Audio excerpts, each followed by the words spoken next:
Hi, my name is Tyler Lowe, and I'm here to inform you of the historical background of the baseball franchise, the Texas Rangers. The Texas Rangers became a franchise in 1972, and they have become one of the most well-beloved baseball programs in the United States. While they have never won a World Series, they have made 2 World Series appearances and have made it to the postseason 6 times. In recent years, they have undergone many changes in the office, and I'm going to tell you about that too. So first off, let's talk about the early years. The Texas Rangers have not always been called the Texas Rangers. Before they moved to Texas in 1972, they were called the Washington Senators. They played Washington from 1961 to their move to Texas, which was in 1972. They have been in Arlington ever since. The Texas Rangers struggled in their early years. They had only had a few winning seasons during their early years. The Texas Rangers star player was Buddy Bell.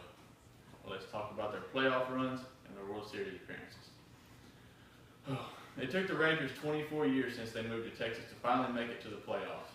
Their first playoff appearance was on October 1st, 1996 against the New York Yankees, which they won.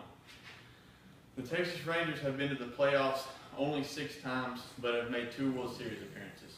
Their playoff appearances were in 1996, 1998, 1999, 2010, 2011, and 2012. Their most significant playoff runs were in 2010 and 2011, where they made it to the World Series. And in 2010, they played the Tampa Bay Rays in the American League Divisional Series. After they defeated them, they moved on to face the New York Yankees in the American League Championship Series. After that, they played the San Francisco Giants, which they ended up losing in 5 games. In 2011, they played the Tampa Bay Rays also in the American League Divisional Series.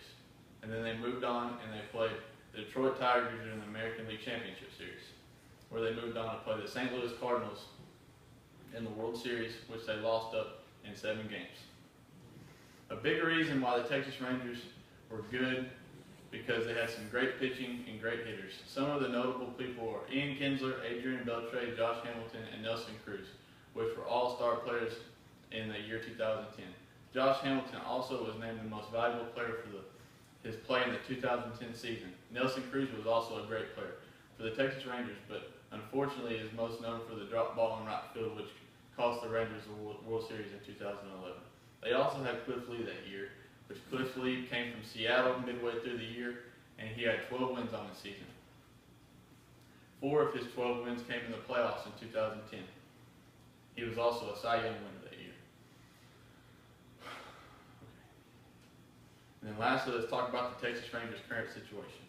Many of you may know the Texas Rangers have had some pretty major changes in their organization in the past. Ron Washington was the general manager for the Texas Rangers for several years.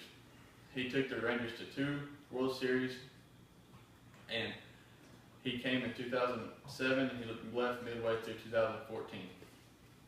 Also, Nolan Ryan, who was the previous president of baseball operations at Texas Rangers, and he had some part of ownership in Texas Rangers in while his time here, while he recruited pitching and whatnot. And he just now moved back to the Houston Astros, which he played there when he was back playing.